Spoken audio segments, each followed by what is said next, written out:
can reflect back to being a player with and manager of some of the finest players that have ever been in the game. Hotspur America. From the United States to N17, this is the original US-based podcast dedicated solely to Tottenham Hotspur Football Club. When you're at a club like Tottenham, they expect you to win all the time. Be the best club in the country as far as I'm concerned. Coming to you each week during the season. Spurs in full cry here. Lamella! Oh, what a goal! And Christian Eriksen has scored! I hate Arsenal. I just hate them. Oh, what a goal! And Cafu has put Tottenham in front! Kane comes to the Emirates, scores for Spurs. We're the Yids in America. Carried away, but Dix is there to step in! To dare is to do. Tottenham Hotspur turning on the style. Glory, glory night at White Hart Lane. The Spurs are still marching on. This is Hotspur America. Season 4, Episode 17 of the Hotspur America podcast. And a bunch of my guys are here today except for one, because Sam, he only pods when we're winning. Pods when we're winning. Oh, dear, Sammy. Sammy had another commitment that came up this morning, so he is not joining us. But I am here with Vass, joining us from across the pond. Vass, how's your Sunday going, man? Yeah, it's been a bit of a hectic morning, but I'm all done, dusted, and happy to join you guys for the next hour or so. Wonderful. Always glad to have you. Timmy, also here. Mr. 10 Pints, how are you? Hanging in there. I feel like, when you're a little kid and you've done something bad or something bad's happened, and just talk about it, you'll feel better.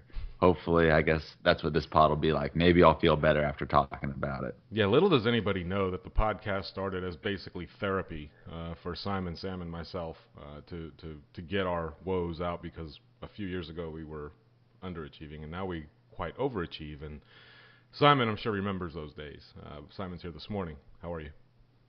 I'm fine, surprisingly. My wife said say hello to everyone. No, private joke. No, she said, you're going to go and swear a lot on the podcast. I said, well, it's early in the morning, and that bottle of tequila I bought yesterday is very tempting, but I will be on my best behavior. So, well, that makes one of you. Fuckers. Yeah, exactly. Outplayed, outdesired, 50-50s lost, a couple of good opportunities lost. Simon, when you look back at North London derbies in the past, and you watch the team play the way that they play, the way things were set up, what were your immediate takeaways just hours after that ended yesterday? Oh, hours afterwards? Well, I was trying to forget it hours afterwards, but my immediate thoughts were, well, whenever you lose that game, I think the first thing you think of is, the shit I'm going to take now. And then you really need to kind of analyze, well, what went wrong? Why did we lose? And, spent a lot of time near you yesterday watching the game. And I thought the first 30 minutes were evenly matched, although they seemed to be hungrier for the ball. But that's when we had our chances.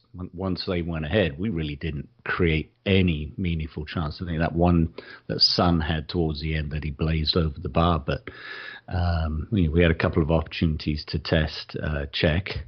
I think Eriksen hit the post first half, but we were outplayed, outthought every part of the pitch.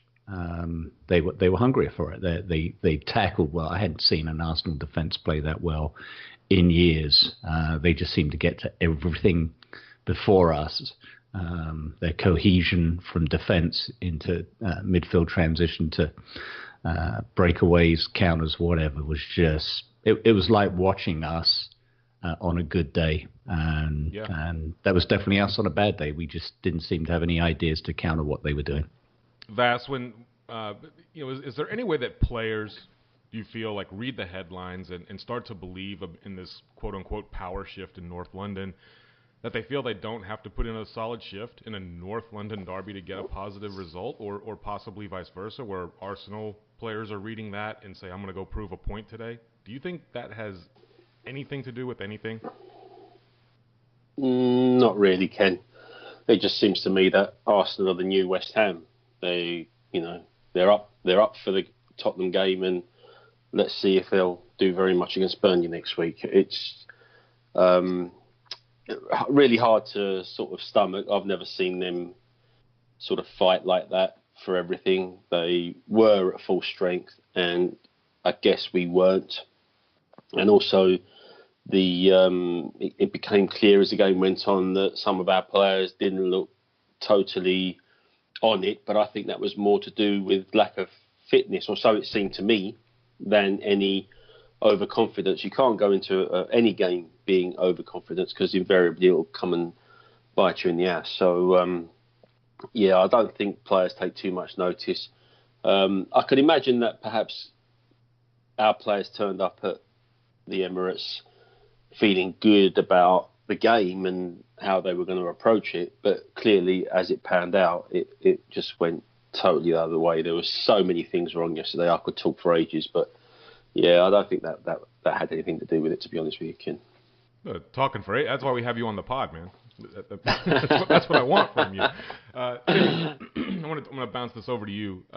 We talked a lot last week about possible lineup choices, players, etc., including formation. So Trips and Davis get the start, and Dembele gets the start in the middle, but no Winksy. That was a little bit of a head scratcher for me. Yeah, it was a bit of a head scratcher. I mean, maybe it's just the lacking full fitness coming back from his injury. I'm not sure. It was a bit of a head scratcher, but I was a proponent of starting Rose and Aurier last week, and I think really that's where a lot of our trouble came from, is not offering anything on the wings. Trips especially didn't offer shit moving forward defensively, and when you're playing against a back three, you need to stretch them out. There was no room for Harry, Dele, or Christian to do anything in there because it was so congested in the middle of the pitch with those back three and then Xhaka in there cleaning up.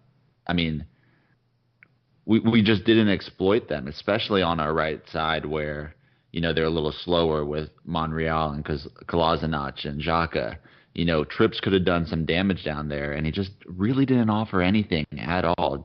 Davies at least was getting down the wing some, but I was really disappointed in the performance that Trippier put in yesterday. Yeah, I tend to agree with you on that, and for the reasons that you talked about, right? It looked like we needed an injection of pace, and it wasn't until the last 20 minutes of the match when Winks and Son came on that we injected that a little bit. There looked to be some positivity there, but at that point, Arsenal seemed to be sitting back and just absorbing a little bit of pressure. When we talked about Aurier being, a red card waiting to happen, or in a match like this, you don't want to play that kind of a player, and is Danny fully fit to come back? Those are maybe the things that are going through the manager's mind or the coaching staff's mind when making these selections. But man, we could have used that pace yesterday. I think you're spot on with that analysis. And also, I mean, you look at Sissoko and Trips. There was no chemistry. Many times Trips would start his run and then would just stop, and Sissoko passes it into the space where he would have been running were he to continue, and he's just not there. And, Sissoko's getting a lot of stick, and people are saying he was making poor passes. I think a lot of his passes were good ones, and the players just didn't continue their runs to get onto it. Yeah. Yeah, Trippier's been annoying the hell out of me lately. I support the guy. He does a job for the team. But especially yesterday, fully agree with Tim. He'd get to about 30 yards out from their byline, and he just slammed the brakes on. And, there's no... When we used to have Kyle Walker, for example, you knew you could thread a pass in behind the fullback and Walker would probably run onto it. Or, moreover, Walker would actually think about taking a man on, knocking the ball past him, getting onto it, and doing something dangerous, whether that be a cross or a cutback or something like that. Trippier, for me, just puts the brakes on. The ball gets to him, and it's just the first time pass backwards or sideways or back inside. And nothing progresses down that right side. We made some progress down the left with Davis, but for me, Trippier did absolutely nothing for us down the right side. I'm very disappointed in his performance, and sadly, that's not the first time that's happened, because he plays like that regularly. If you don't give him a pass that he can whip in first time from wherever he is, then he doesn't do enough. And the thing is, he can't do it. He's done it in other games where he's broken down, he's got a pass in, pass. We played him in behind the fullback, and he's crossed it over, and something has happened. He's got it. He did it against Real Madrid. Yeah, he did it against Madrid. Exactly. So I don't understand why he's not doing it on a regular basis. It's really, really frustrating. So I mean, there was so much. Sorry, guys, I was going off a slight tangent here, but no, it's fine. It's so much that was wrong yesterday. We struggled again when an opposing team presses our back three. Whenever our back three gets pressed, we have problems. And the teams that did it to us in previous occasions, mainly last season, were teams like Liverpool and Manchester City, gave us problems whenever our back three was pressed. And on this occasion, we missed having Toby in the side, because usually you can get the ball to Toby and he'll find an out ball. And we missed having a presence in the centre of the pitch where we could play the ball to them, they can turn and get the team on a front foot moving forward. Dembele was very poor. I don't even know if he was fit. Sissoko did a lot of chasing down, and he tried to run forward with the ball a few times, but nothing was really happening. And if you recall last week, I said to you guys, we need to win the battle in the middle of the pitch. We win that, we win the game. Dembele and Sissoko got bullied by Xhaka and Ramsey, for goodness sake. So much that was wrong yesterday. Really, really frustrating. Yeah, it certainly does. It lends you an opportunity to talk about each individual performance if we wanted to go that route. And I don't think that that's the route we want to go. But, Simon, if ever a player, before this match even, but certainly after, divides opinion, and it's warranted possibly in both directions, it's Moussa Sissoko. Even Sam and I were having a discussion at halftime yesterday. I thought he was poor, and Sam was like, no, he's our best player right now. And I'm like, it's funny when you look at when you're watching a match and you're focusing in on a player or two, how those opinions become generated based on what you expect out of that player. What's your thoughts on Sissoko? Because right now social media is a crapshoot when you talk about this guy. Yeah, it absolutely is. And I think one of the first things I saw on Facebook, despite saying I was going to stay off social media for a good few hours, was Davey Elder observing the same criticism as Sissoko, and he felt that there were 8 players that were worse than Sissoko. I'm not sure whether I agree with that, but I feel he didn't have a bad game, but he didn't contribute. And what we're looking for from Sissoko is for him to get forward and create the outlet passes. And let's face it, Dembele didn't either. And I think you made that observation. So, what's interesting, I'm going to share this with you. I got home and I got an outside perspective, someone who's not a Spurs fan. And I'm going to read basically what he said. Well, that was shit. Can't believe I got my ass out of bed for that. Tactics all wrong. Shouldn't have played 3 centre-backs since Dyer is not a centre-back and was lost and out of position. Sanchez and Vertonghen should have been the pairing. Davis got ripped, starting with 4 central midfielders who at times were all in a straight line from the halfway line to the box. Sissoko out of his depth, Eriksen ineffective, Dembele off the pace, and Ali was just trying to keep his temper in check, which hindered his performance, which all led to a not fully fit Kane being isolated and frustrated. Only 2 players showed up, and this is interesting because he counters your opinion here, Tim. Trippier was good, and Lloris saved it, being 4 or 5.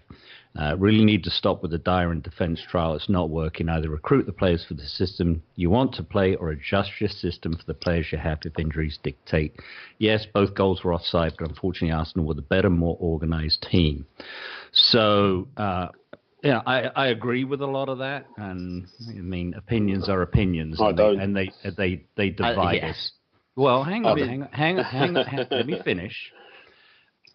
I guess the big question we have to ask is: Pochettino that stubborn that he refuses to yield from a 3-5-2, especially when you had your slowest wingbacks on?